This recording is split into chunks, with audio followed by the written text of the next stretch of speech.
And greetings, sports fans around the country. We welcome you one more time. Chris Allard here, bringing it to you inside the game. And today, boy, we've got a special guest, somebody who really knows this game inside and out, a mastermind of the game, certainly has all the credentials to speak for the success he's gained.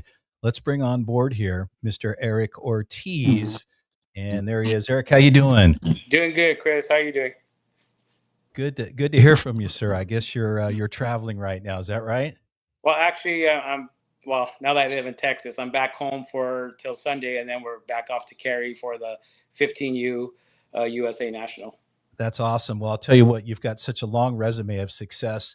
Talk a little bit about before we get into some of the content really around the national team and your deep involvement with what's happening. But just so our crowd knows a little bit about you and your background in baseball. You've been coaching the game for a long time. You're a master at pitch calling, and really you've done a lot to help support the ZT baseball organization as it's continuing to grow. And you've been around these guys and Carlos Savila for a long time. Give us a little bit about your background. I've been coaching for over 15 years, but really within the past 8 years on the national circuit. So, like you said, I've surrounded myself with great coaches, Carlos Avila being one of them, and Rudy Garcia the other one, and surrounded around them and kind of learned the game from them and made my own coaching style, taking from everybody. Being around ZT, up top from Tazir to everybody in this organization, it's just a pleasure to work for such a great organization. It makes your job easier, but like Tazir says, we don't like hanging second place trophies, right? So there's pressure, but it's a good pressure. You want that type of pressure. You want to perform at the highest level and give us a chance to win every tournament. It's not always going to happen, but main thing is we want to compete in every high tournament that we're in. Sure. Well, I think really when you talk a little bit about the senior leadership at the very top with Jasir and his organization in putting this thing together, it's been a number of years now, and surrounding himself with really competent players.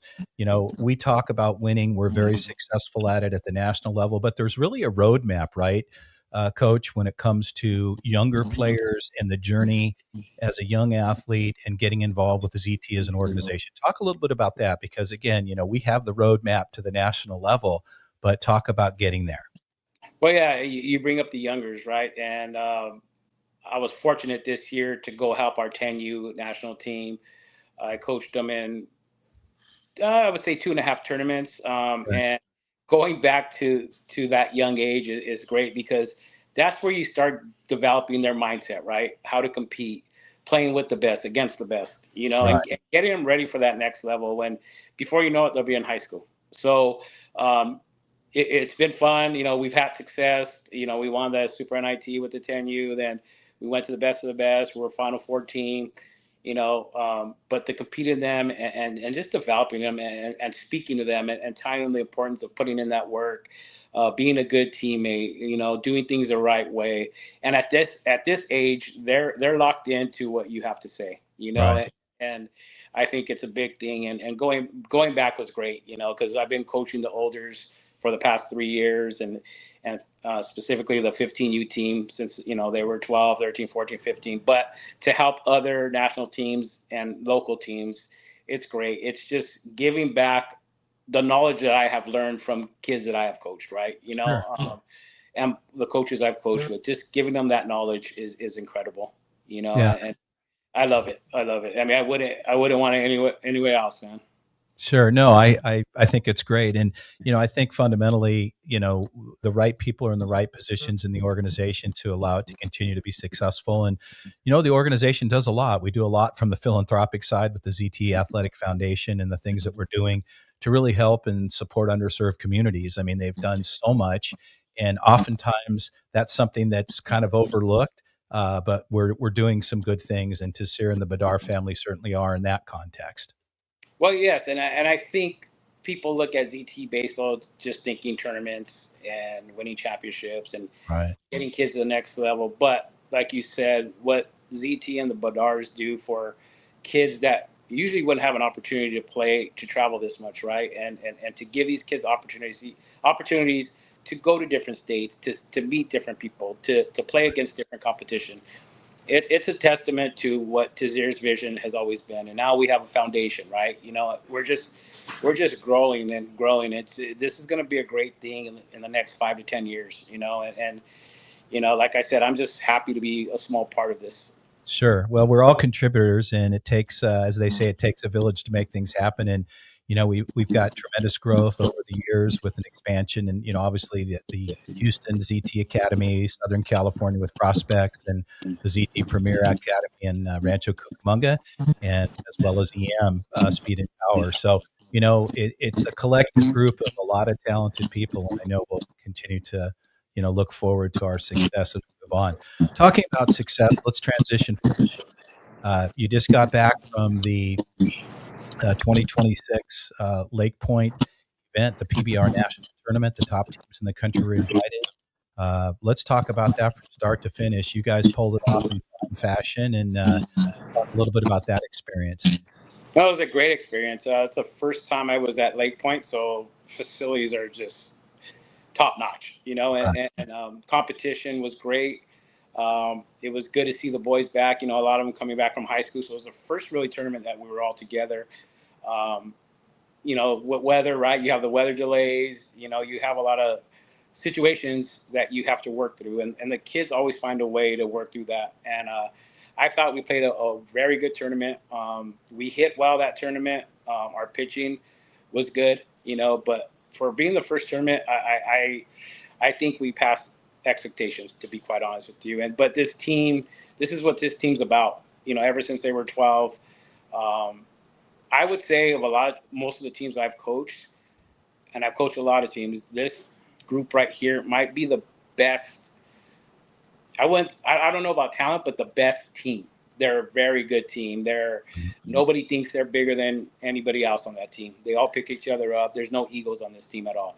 Yeah. And it's great to be around a group of kids like that. And again, it starts with Carlos and the rest of our staff. It's a culture that we have built. I feel this 15U team is kind of the team for the ZT organization, right? It's the one that attracts a lot of kids that want to play for ZT. Sure. Like I said, it's just a group of kids, a good group of kids, and it's a pleasure to coach them. Yeah. Well, and you talk about culture. Culture is something that's so important. It starts at the family level with the parents, and I think that's something that we've seen that we've met these folks. We've been around them for a long time. The early years, 12 years old, even younger, and it starts there. And I think that's really made a big difference. Not to mention, how the coaches bring players together, and you talk about that, how important it is. So Lake Point, you go to Lake Point. I believe there were 46 teams. Is that correct? Yes. So 46 teams, the top teams. It's an invite-only nation. The top teams ranked across the country show up. You guys just plow through it. I want to talk a little bit about pitching. I know that's your primary responsibility, calling pitches, pitch sequencing for your top guys. Make mention to a couple of guys in the pool play framing, and then let's talk a little bit about Bracken and some of the arms that you brought in. You guys go deep with good arms. Talk a little bit about that in the early phases of the tournament. Yeah, we're pretty deep. We have every pitcher from top to bottom has done their part in that tournament. But our main guys like a Jordan Leone, Noah, and even who else did I have? Henry Kunsteller. Yeah, Henry pitched a hell of a game, right? Like, yeah. Didn't he go 5 1/3 or 5 2/3? Yeah, or something? And what was great about that performance with Henry is he didn't necessarily have his best stuff, right? But he bulldogged that game. He figured out ways to grind, and to me, that was more important than having his stuff, right? He gave us an opportunity every inning for us to win that game. Yeah. And that's all you can ask, and we didn't expect him to come. He had other prior commitments.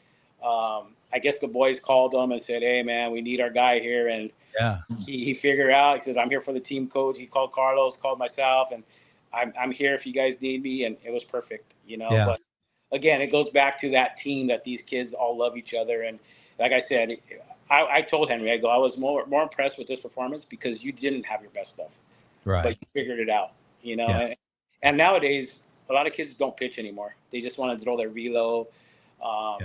they want to shake you off and throw that fastball, Yeah, and it's just like, no, when you pitch, I still believe you still have to pitch, have to hit location, you have to have your off speed to set up your fastball, you know. sure, sure. So great job by Henry. And then Yeah, not to interrupt you there with your point about Henry, great job. Absolutely. I watched that. It was incredible to see him do his work and grind it out. But I really appreciate the fact that you talk about velo. We have so many young players chasing velo because they think that's the answer to all. But if you don't have command of your pitches, if you don't have a handful of pitches to work with, what is velo if you can't hit your target? I mean, 17 inches, 17 inches, no matter what you look at. exactly, and I try to tell these guys, and Chris, I pretty much keep calm, throughout the tournament. But there's sometimes where I'll go out there and I'll rip them Right. because they're not pitching, they're just throwing, and I have to remind them. And it's just the era we live in nowadays, right? It's just that's part of it, And as a coach, you may not agree with it, but we have to adjust to it. But we also have to teach them too. You could do both, Yeah. So I understand where what they want to do, but as for a team, we still got to pitch. We got to make our pitches, And then at this age, a lot of it, we're playing wood bats, so you got to pitch to contact. You got to attack the zone. Right.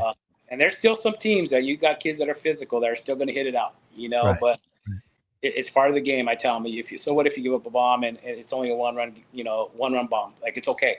Just come back. I want to see how you respond to that. So. Yeah. Yeah. I think that's important. And you talk about that, how are the guys that get on the mound and who are the guys that can grind? Who are the guys that can deal with adversity?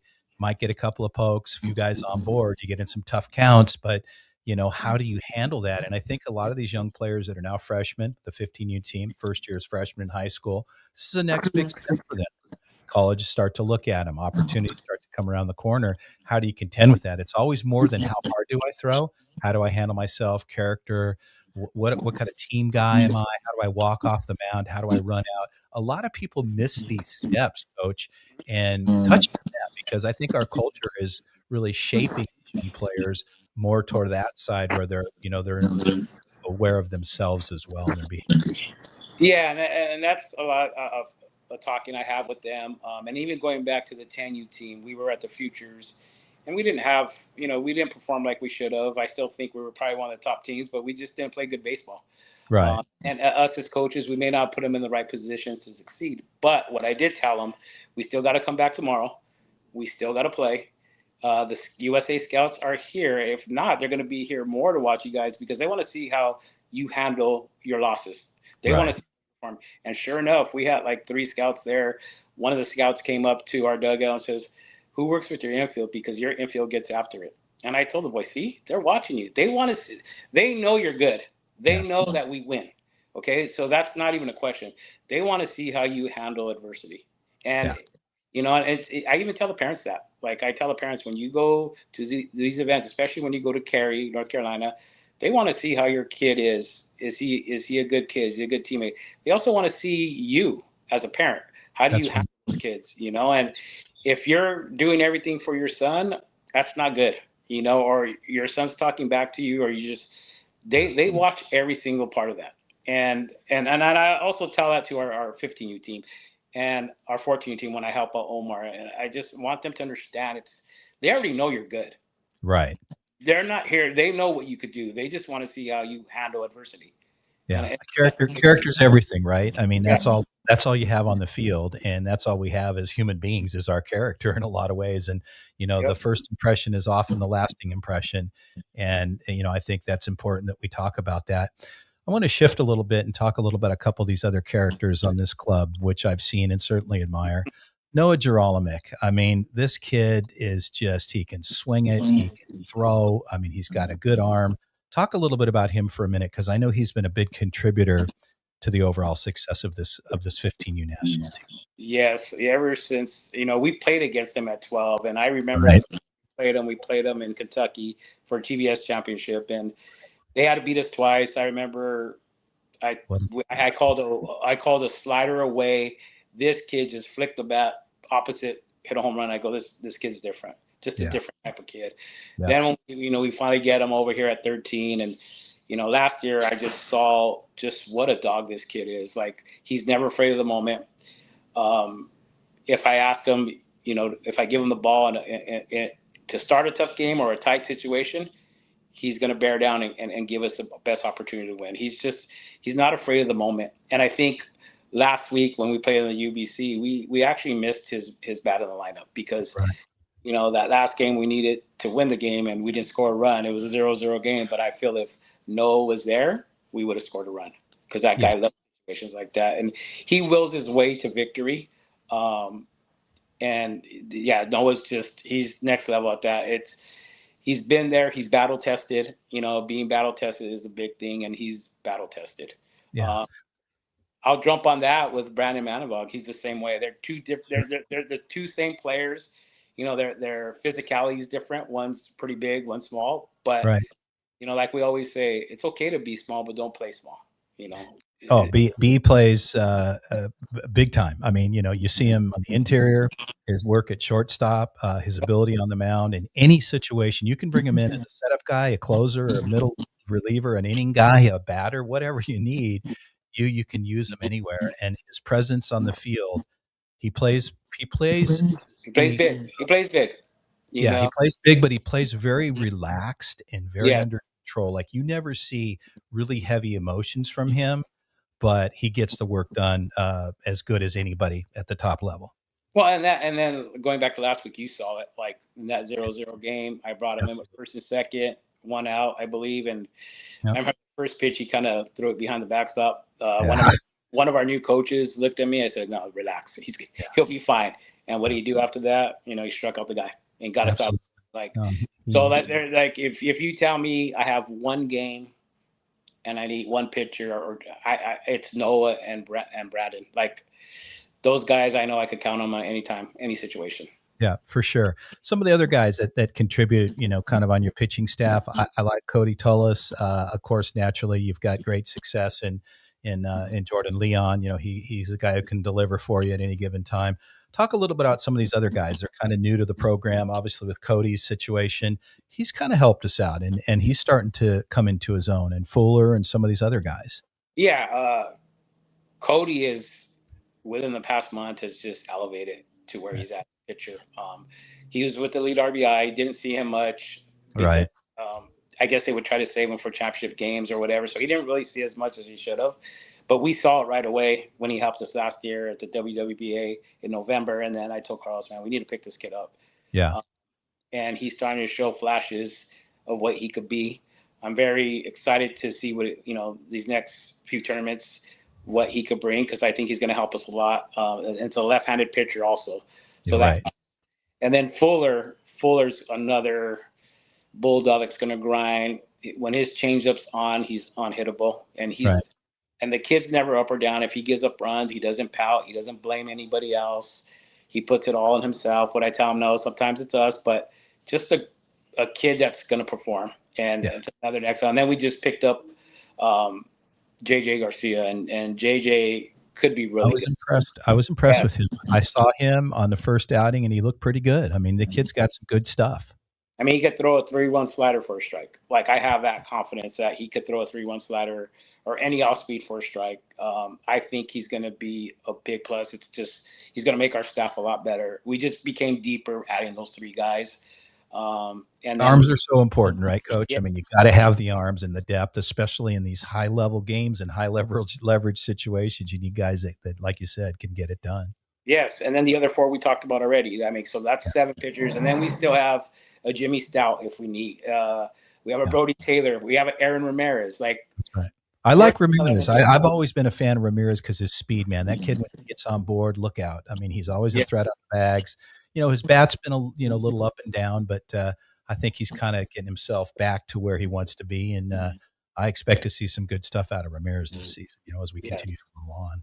Yeah, I'm excited for Cary next weekend, and then the WWBA in Georgia. Before that, we'll be in Nashville. So I'm looking for the next 3 tournaments, and again, I won't be home much, but I can't complain. Life could be a lot worse than that. That's right. Well, that's welcome to the grind. This is the world of travel ball at the elite level and everything. But a couple of guys too, Trey Lawrence, Carter Nash, some of the powerhouses. Man, these guys are the big dogs that can get it done at the plate and across the field where they play.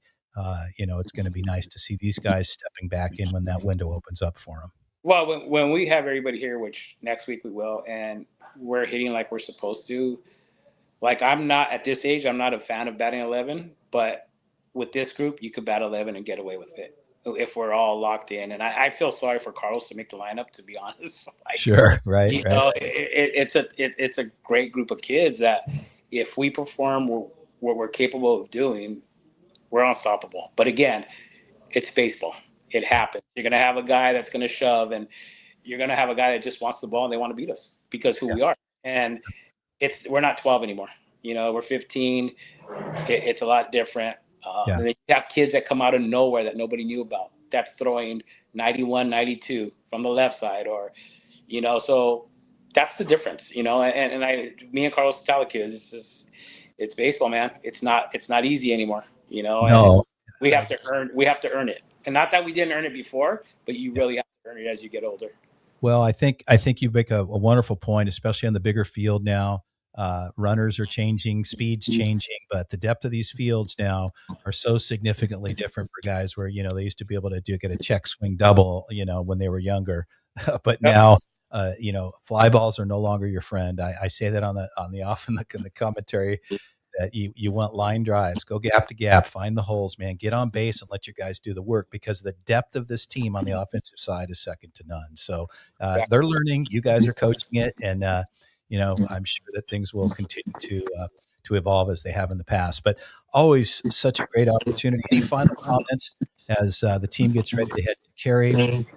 That's going to be a big event and a lot of success down there. We're wishing the 15 years. Yeah, just a few things. The 15th right here. Right now, they're here. We have about 7, 8 guys, 9 guys by tomorrow. They're working out this week. They're here in Houston. They're right here at the facility. They're hitting. They're lifting weights. Tonight we'll have practice, so from 8 to 10. So we'll be working. So we'll be prepared. But what I want to do is give a shout out just to the organization, all the teams, national teams. I think what I'm excited about is everybody knows that at the younger age we're pretty dominant. But as the older kids, 13 through 16, 17, we're showing that we can compete. Everybody thought, we're not going to be a high school program, this and that. But look, the last 3 years, 13U has won USA. That's the first program to ever do that. 3 right? Yeah. Coach Martinez, right? Yes, and last year we had the 13-year-old win, then the 14 and 15. We won all 3 age groups. Like, that's unprecedented. And I think we have a shot. If our 15s could do it, hopefully that would be our 3rd year in a row winning. Now, a lot of things could happen, right? But the fact that we're in position to do that, to win 3 gold medals, is incredible. And I think our older ages don't get the love and respect that our younger ages do. And I think it's finally showing that the culture that Carlos has built with all the coaches in the organization, and having the right kids, and just having a right organization. It's just, and I said, like, the next 5-10 years, sky's the limit for this organization if we keep on doing it the right way. Yeah, well, the right way has certainly proven itself more than once at all levels across the organization, and I've been here from the beginning, and it's really incredible to see the growth, the opportunities that we have for these young athletes.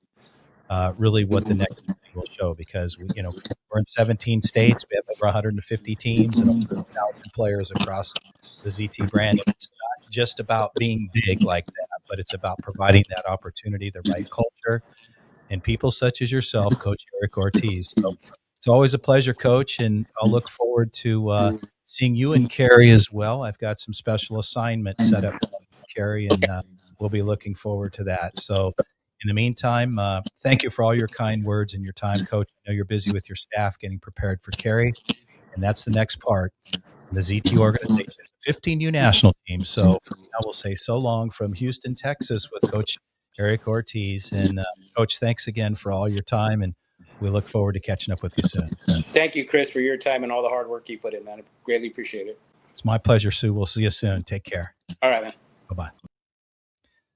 Well, with Coach Eric Ortiz, what a great conversation with him and certainly his insights. He's been around this game for a long time and he's a mastermind at what he does. He knows the game inside and out, and he certainly pushes that information off to his players and a lot of the development he's given to some of these great athletes. So it's been an absolute pleasure talking to him, and we will close it out.